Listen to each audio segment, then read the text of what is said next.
listen carefully and answer questions 1 to 6. Yes, what can I do for you? My friend is in homestay, and she really enjoys it, so I'd like to join a family as well.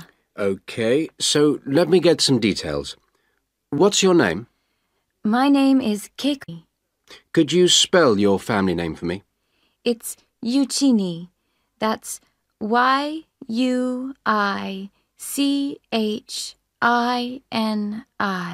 And your first name? It's Keiko. Keiko. That's Keiko Yuchini. OK. And you're female. And your nationality? I'm Japanese. Right. And could I see your passport, please? Here it is. OK. Your passport number is JO6337. And you're how old? I'm 28 years old. Now, you live at one of the colleges. Which one? Willow College.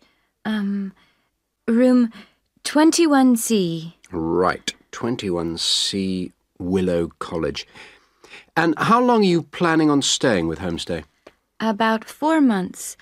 Longer if I like it. And what course are you enrolled in? Well, I've enrolled for 20 weeks in the Advanced English Studies because I need help with my writing. And I'm nearly at the end of my first 5-week course. OK. Do you have any preference for a family with children or without children? I like young children, but I'd like to be with older people. You know, adults, someone around my age. OK. And what about pets? I am a veterinarian, so that's fine. The more the better. Before you hear the rest of the conversation, you have some time to look at questions 7 to 10.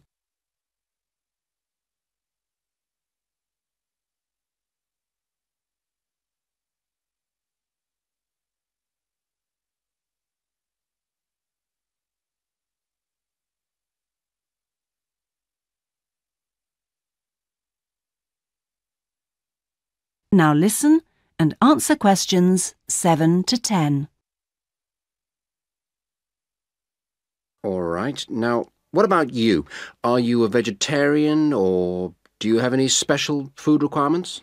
No, I am not a vegetarian, but I don't eat a lot of meat. I really like seafood. And what are your hobbies? I like reading and going to the movies. Do you play any sports? Yes, I joined the handball team, but I didn't like that, so I stopped playing. Now I play tennis on the weekend with my friends. All right. Let's see. Name, age, now the location. Are you familiar with the public transport system? No, I'm not really because I have been living on campus. I've been to the city a few times on the bus, but they are always late. What about the trains? I like catching the train. They are much faster. Now, let me go check on the computer and see who I've got. Listen, leave it with me. I'll check my records and I'll give you details this afternoon. Thank you for helping me. It's a pleasure. Bye. Bye. That is the end of section 1. You now have half a minute to check your answers.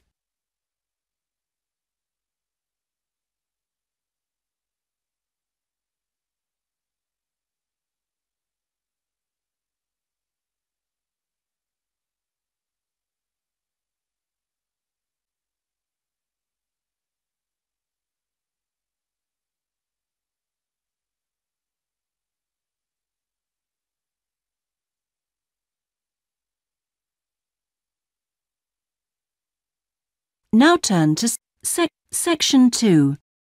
You will hear a guide giving a tour of a park. First, you have some time to look at questions 11 to 14.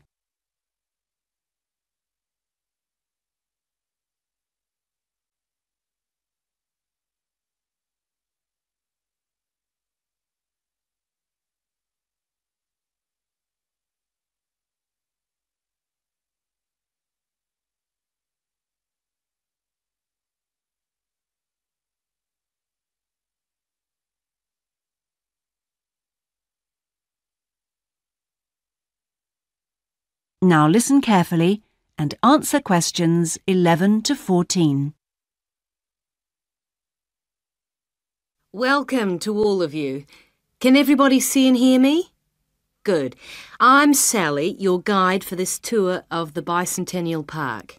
I hope that you're all wearing your most comfortable shoes and that you can keep up the pace. So, let's get underway on our tour around this wonderful park.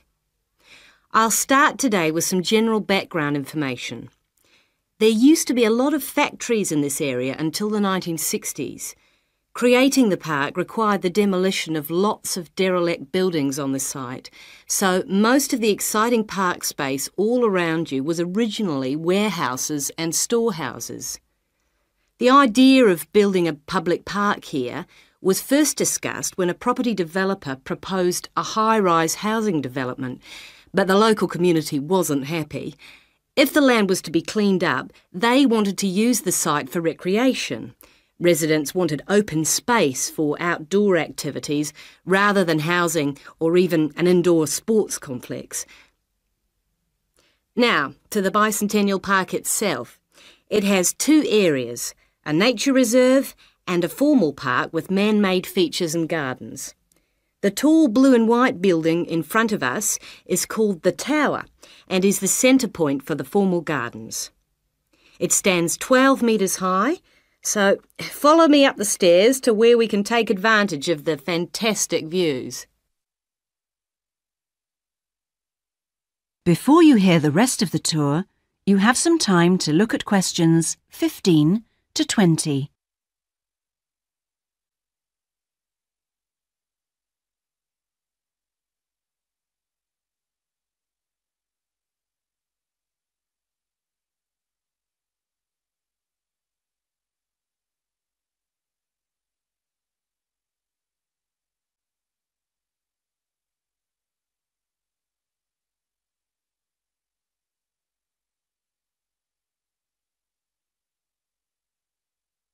Now listen and answer questions 15 to 20. Well, here we are at the top of the tower, and we're going to look at the view from each direction. Out to the east, the large buildings about 1 kilometre away are on the Olympic site. There's an indoor arena for gymnastics, a stadium for track and field, and a swimming pool for races and synchronised swimming, and also diving. If you look carefully down there, you can see the train lines. The Olympic site has its own station to encourage the use of public transport. There is also a car park, but it only holds a limited number of cars. The formal park has some specially created water features. If you look out here to the south, you can see a circular ornamental pond. And around to the west, you can relax and sit on a bench to smell the flowers in the rose garden. And finally, up to the north, if you look in front of you now, there's a lake with a small island in the centre. You can hire rowing boats at the boat shed, which you can't see from here. But if you look through the trees, you can see the cafe, which has lovely views across the water. OK, let's climb down now. We will go now and have a look at the nature reserve section of the park, which has opened up natural wetland to the public. The mangroves have been made more accessible to visitors by the boardwalk built during the park's upgrade. You'd think that people would come here to look at the unusual plant life of the area, but in fact it's more often used for cycling and is very popular with the local clubs. This is the far end of the park, and over there you can see the frog pond, a natural feature here long before the park was designed. Just next to it we have our outdoor classroom, a favourite spot for school parties. The area is now most often used by primary schools for biology lessons. And finally, let's pass by the waterbird refuge. This area is in a sheltered part of the estuary. That's why the park's viewing shelter is a favourite spot for bird watchers who can use it to spy through binoculars. You can watch a variety of waterbirds, but most visitors expect to see black swans when they come to the shelter. You might spot one yourself right now. Well, here we are back at our starting point, the Visitors Centre. That is the end of section 2. You now have half a minute to check your answers.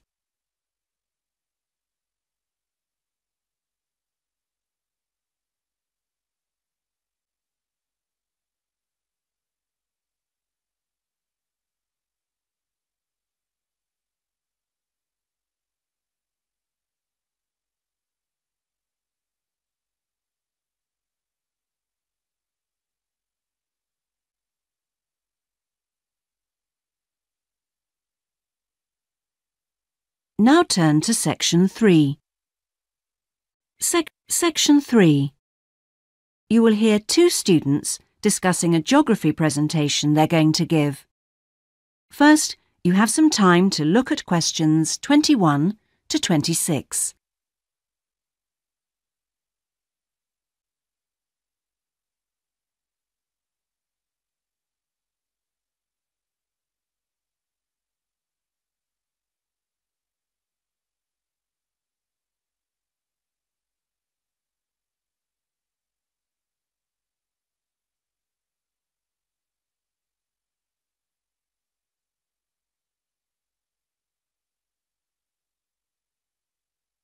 Now listen carefully and answer questions 21 to 26. Remind me, Trevor, how long is the presentation? Dr. White said 3 per hour. So about 20 minutes. Well, it'll be 15 minutes per presentation. And 5 minutes for questions? And is this one going to be assessed? No, not this time round, because it's the first one, you know. Oh, good news.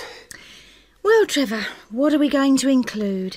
Well, do you think we ought to give some historical background? Oh, no, definitely not. We won't have time. OK.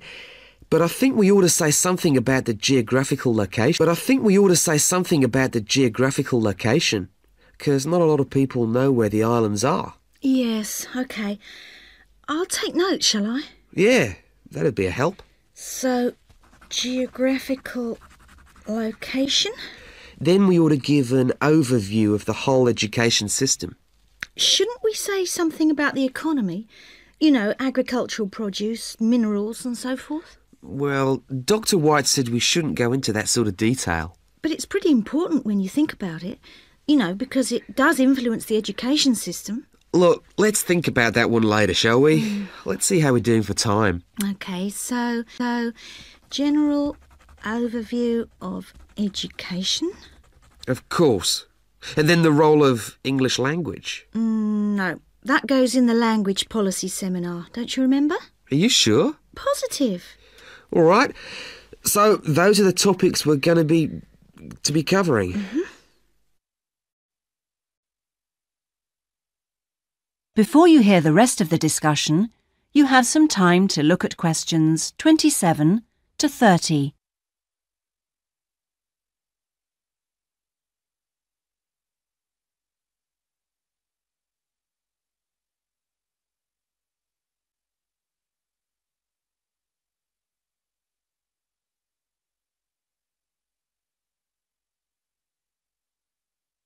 Now listen and answer questions 27 to 30. We need to think about what to prepare.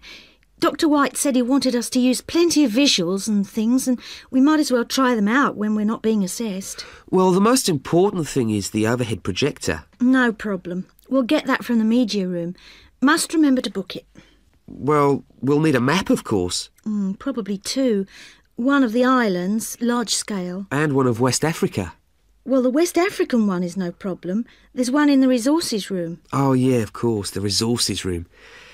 The islands are going to be more of a problem. Tell you what, there's a very clear map of Santiago in that tourist brochure I showed you last week. Don't you remember it? Oh, yeah, that's right. We can just use the tourist brochure. We also need statistics on several different things. Literacy rates. Yes, and school places. How about the encyclopedia? Nah, not up to date enough. Why don't we call the embassy? Oh, someone's enthusiastic. Well, if something's worth doing. I know, it's worth doing well. OK. We can find out statistics on school places from them as well. Might as well. Look, Julie, it's almost time for our tutorials. We can meet again on Monday, but we need to prepare some stuff before then. That is the end of section 3. You now have half a minute to check your answers.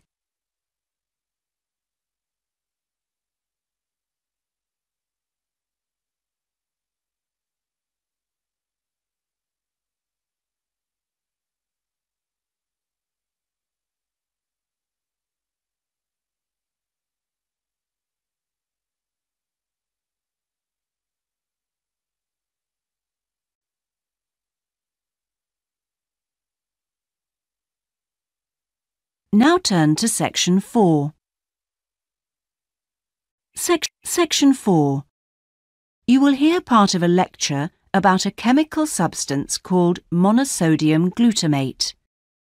First, you have some time to look at questions 31 to 40.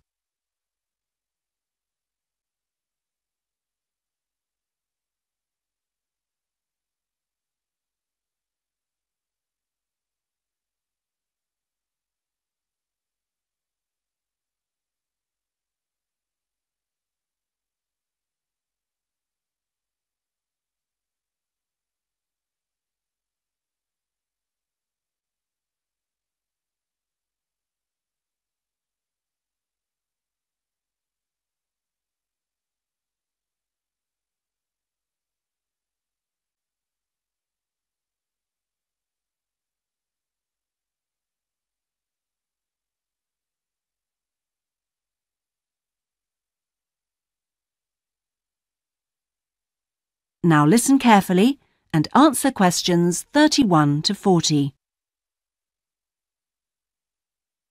In today's lecture, I'm going to talk about monosodium glutamate, or MSG as it's more commonly known. Now, MSG, as you probably know, is a flavor enhancer which is used particularly in Chinese and Japanese cooking.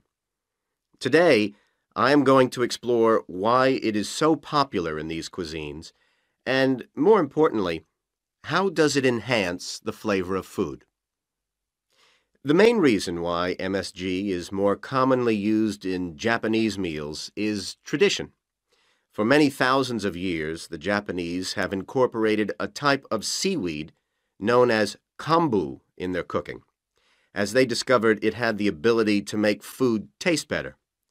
But it wasn't until 1908 that the ingredient in kombu, which was responsible for the improvement in flavor, was actually discovered to be glutamate by scientists working there. From 1908 until 1956, glutamate was produced commercially in Japan by a very slow and expensive means of extraction. It was in 1956 that the speed of the process was improved and industrial production increased dramatically and still continues to increase to this day.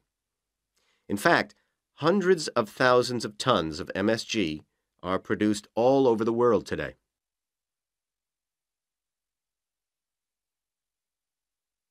So what exactly is MSG? Well, monosodium glutamate contains 78.2% glutamate, 12.2% sodium, and 9.6% water. Glutamate is an amino acid that can be found naturally in all protein-containing foods. So this includes food such as meat and cheese. It is widely known that Chinese and Japanese food contains MSG, but many people don't seem to be aware that it is also used in foods in other parts of the world. For example, it is found in commercially made Italian pizzas, in American fast food, and in Britain, MSG is used in things like potato crisps. So, how exactly does MSG work? Well, in the Western world, we commonly talk of 4 tastes, and I'm sure you're all familiar with the concepts of sweet, sour, bitter, and salt. Well, in 1908, Kikunae Ikeda identified a 5th taste, and it is thought that MSG intensifies this naturally occurring taste in some food. It does make perfect evolutionary sense that we should have the ability to detect or taste glutamate because it is the amino acid which is most common in natural foods. John Prescott, an associate professor at the University of Chicago, suggests that this fifth taste serves a purpose just as the other tastes do. He suggests that it signals to us the presence of protein in food, in the same way that sweetness indicates that a food contains energy-giving carbohydrates. Bitterness, he says, alerts us to toxins in the food, while sourness warns us of spoilage, and saltiness signals the presence of minerals. So, what else do we know about this fifth taste? That is the end of section 4.